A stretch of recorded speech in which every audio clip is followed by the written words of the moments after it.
Hello बच्चों, कैसे हो? आपका हमारे YouTube चैनल में स्वागत है। बच्चों, आज हम क्वेश्चन संख्या 5 से क्वेश्चन संख्या 7 तक हल करेंगे। हमारी जो प्रश्नावली है वो है 3.5 अभाज्य गुणनखंड। तो अभाज्य गुणनखंड के जो इससे पहले वाले क्वेश्चन 1 से और 4 तक थे वो हमने पिछले वाली वीडियो में वो हल किए थे। आज हम ये जो 3 क्वेश्चन है ये हम हल करने की कोशिश करेंगे।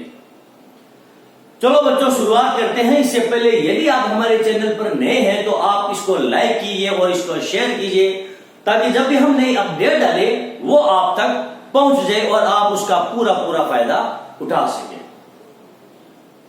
बच्चों, हमारे पास पहला क्वेश्चन दिया है वो है 1729 के सभी अभाज्य गुणनखंड ज्ञात कीजिए और उन्हें आरोही क्रम में व्यवस्थित कीजिए। अब दो क्रमागत अभाज्य गुणनखंडों में यदि कोई संबंध है तो लिखिए। क्या प्रश्न दिया है हमारे पास? हमारे पास प्रश्न दिया है 1729। ये हमारे पास एक संख्या है और इसके हमें क्या निकालने हैं? अभाज्य गुणनखंड।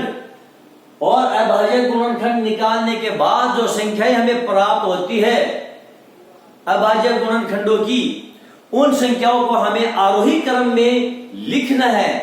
और उसके बाद क्या पूछा गया है? जो अभाज्य गुणनखंड हमें प्राप्त होते हैं, दो क्रमागत अभाज्य गुणनखंडों में क्या संबंध है ये हमको पता करना है।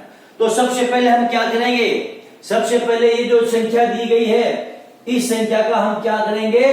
अभाज्य गुणनखंड ज्ञात करेंगे। अब हमारे पास ये संख्या दी है 1729। तो 1729 है, ये कौन सी संख्या से विभाजित हो जाएगी? 2 से ये विभाजित नहीं होगी। ये संख्या 3 से भी विभाजित नहीं होगी। क्यों? इनका जो योग है वो 3 से विभाजित नहीं होता है। ये संख्या 4 से भी विभाजित नहीं होगी। क्यों? पहली बात, इकाई का अंक है वो एक विषम संख्या है, 4 सम संख्या है तो ये विषम होने वाली नहीं है। 5 से भी ये विषम नहीं होगी। क्यों? इकाई का अंक 5 या 0 नहीं है।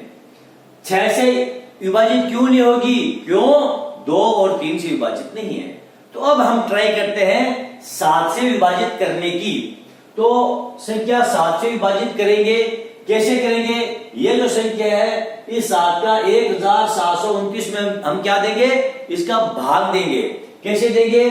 जैसे हमारे पास ये संख्या दी 1729, इसका हम क्या देंगे? इसमें भाग देंगे। कितनी मर्तबा जाएगा? 2 मर्तबा। ठीक है, कितने बच जाएंगे? संख्या 3 बचेगी। अब हम क्या करेंगे? ये 2 यहां उतार लेंगे। कितने हो गए बच्चों? ये 32। 7 का भाग 32 में देंगे। कितनी मर्तबा जाएगा? 4 मर्तबा। 28। कितने बच जाएंगे? 4 और 9, 7 7 49। ये संख्या बच गई यहाँ पर 0। कितनी मर्तबा गया भाग? 247। यानी ये संख्या 7 से 1729 कितनी मर्तबा विभाजित हो जाएगी? 247 मर्तबा ये विभाजित हो जाएगी। चलो, अब ये संख्या कौन सी संख्या से और विभाजित होगी? तो ये जो हमारी संख्या दी गई है ये 7 से विभाजित होने वाली नहीं है। 7 21, 3 37। 7 का भाग 37 में नहीं जाएगा। 8 9 10 से इससे भी। तो अब हम क्या करेंगे? 13 से ये संख्या विभाजित हो जाएगी। कितनी मर्तबा हो जाएगी ये संख्या? ये 19 मर्तबा विभाजित हो जाएगी। और ये 19 है, ये 1 मर्तबा। अब हमारे पास जो अभाज्य गुणनखंड है वो कौन कौन से प्राप्त हुए? 7, 13 और 19। ये हमारे पास अभाज्य गुणनखंड प्राप्त हुए। अब इन्हें कैसे लिखना है? इन्हें हमें आरोही क्रम में लिखना है। आरोही क्रम में कैसे लिखेंगे? 7, 13 और 19। ठीक है, ये हमने लिख लिया है। कौन सा क्रम हुआ ये? आरोही क्रम। आरोही, हमने ये आरोही क्रम लिख लिया। और ये क्या है? ये अभाज्य गुणनखंड है। अभाज्य गुणनखंड। और ये किसके अभाज्य गुणनखंड है? ये 1729 के गुणनखंड है। 7, 13, 19 जो है ये 1729 के गुणनखंड है। इनको आरोही क्रम में ही लिखा गया है। और अब हमें क्या देखना है, हमें यह पूछा गया है दो क्रमागत अभाज्य गुणनखंडों में यदि कोई संबंध हो तो वो लिखिए। यहां पर जो क्रमागत अभाज्य गुणनखंड है वो कौन से हैं? 7 और 13, 13 और 19 ये क्रमागत अभाज्य गुणनखंड है। 7, 13, 13, 19 में क्या संबंध है? हम देखते हैं कि 13 - 7 बराबर 6, 19 - 13 बराबर 6। तो क्या संबंध है? यानी क्रमागत जो अभाज्य गुणनखंड है उनका जो अंतर है वो क्या है? 6 है। क्रमागत अभाज्य गुणनखंडों का अंतर क्या है? वो 6 है।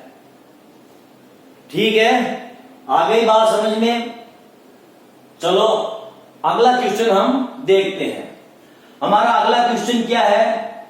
3 क्रमागत संख्याओं का गुणनफल सदैव 6 से विभाजित होता है। इस कथन को कुछ उदाहरणों की सहायता से स्पष्ट कीजिए। दिया गया है 3 क्रमागत जो संख्याएं दी जाती है उनका जो योगफल होता है, उनका जो गुणनफल होता है वो सदैव 6 से क्या होता है? विभाजित होता है। और हमें ये सिद्ध करना है कई उदाहरण यहां पर दे करके। तो चलो हम देखते हैं 3 क्रमागत संख्याओं का पहले हम क्या करेंगे? गुणनफल ज्ञात करेंगे। उसके बाद में क्या करेंगे? उसके बाद हम उसे 6 से क्या करेंगे? विभाजित करके देखेंगे। 3 क्रमागत संख्याएं चलो हमारे पास दी गई है 2 गुणा 3 गुणा 4। क्या है? 3 क्रमागत संख्याओं का गुणनफल गुणनफल क्या होगा? 3 क्रमागत संख्या कौन कौन सी होगी? 2, 3 और 4 ये क्रमागत संख्याएं हैं। और इनका गुणनफल क्या आ जाएगा? 2 को 3 से गुणा करेंगे 6, 4 6 24, ये 24 आ गया है। अब हमें क्या पूछा गया है? ये जो 24 है ये 6 से क्या है? ये 6 से विभाज्य है। कितनी मर्तबा? 4 मर्तबा। अब हमें और एग्जाम्पल देखने हैं। जैसे हम क्रमागत संख्या ले लेते हैं 5 × 6 × 7। ये हमारी 3 क्रमागत संख्याएं हो गई है। इनका गुणनफल कितना आ जाएगा? 5 × 30 और 7 × 21, 210। ये 6 से क्या हो जाएगी? हमारी विभाजित हो जाएगी। कितनी मर्तबा? 6 × 3 18 और 5 × 30 ये 35 मर्तबा विभाजित हो जाएगी। चलो एक एग्जाम्पल हम और चेक करते हैं। हमारे पास संख्या दी है 3 × 4 × 5। इनका गुणनफल कितना हो जाएगा? 4 × 12, 12 5 60। ये 60, ये 6 से कितनी मर्तबा विभाजित हो जाएगा? ये 10 मर्तबा विभाजित हो जाएगा। चलो हम एक एग्जाम्पल और लेते हैं। 4 × 5 × 6, 5 और 20 और 120 हो जाएंगे।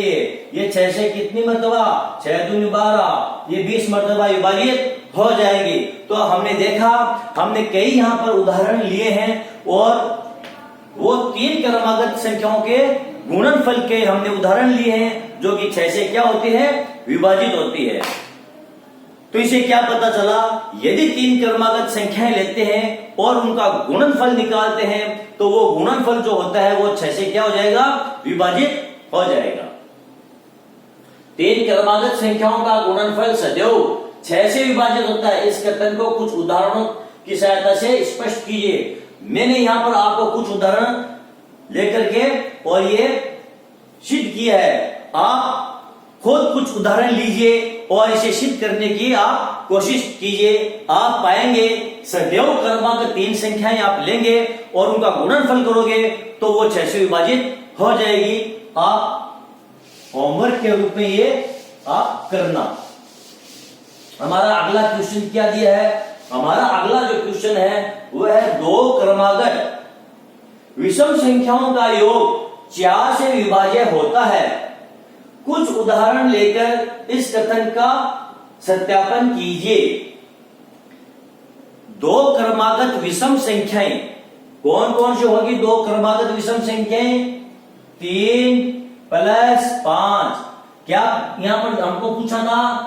दो क्रमागत विषम संख्याओं का योग। तो ये दो क्रमागत विषम संख्याएं हो गई 3 और 5, इनका योग कितना आ जाएगा? ये 8। और ये क्या होगा? ये सदैव 4 से विभाजित होगा। देखो 4 से विभाजित करेंगे कितने मर्तबा विभाजित हो जाएगा? ये 2 मर्तबा विभाजित। और अगला उदाहरण देते हैं 5 + 7 कितना हो गया? ये 12। ये 4 से विभाजित कितनी मर्तबा? ये 3 मर्तबा।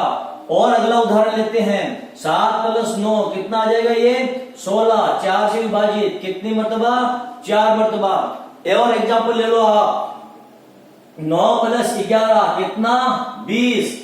4 से विभाजित कितनी मर्तबा? 5 मर्तबा। और अगला एग्जाम्पल ले लो आप 11 + 13 कितना आ जाएगा? ये 24। और 4 से विभाजित कितनी मर्तबा? 6 मर्तबा। हमने देखा हम जितने भी एग्जाम्पल ले रहे हैं दो क्रमागत विषम संख्याएं, यदि उनका हम योग करते हैं तो वो सदैव 4 से क्या होगी? हमारी विभाजित हो जाएगी। मैंने यहाँ पर कुछ उदाहरण लेकर के आपको समझाया है। अब आप खुद कुछ उदाहरण लो और आप स्वयं ये सिद्ध करके आप देखो। ओके बच्चों, तो हमारे जो 3 क्वेश्चन थे ये तीनों के तीनों हमारे ये हल हो चुके हैं। यदि आपको मेरा ये वीडियो पसंद आया है तो फिर आप इसे लाइक कीजिए और इसको आप शेयर कीजिए ताकि ज्यादा से ज्यादा बच्चे इसका फायदा उठा सके। आप हमारे अगले वीडियो का इंतजार कीजिए। तब तक के लिए धन्यवाद।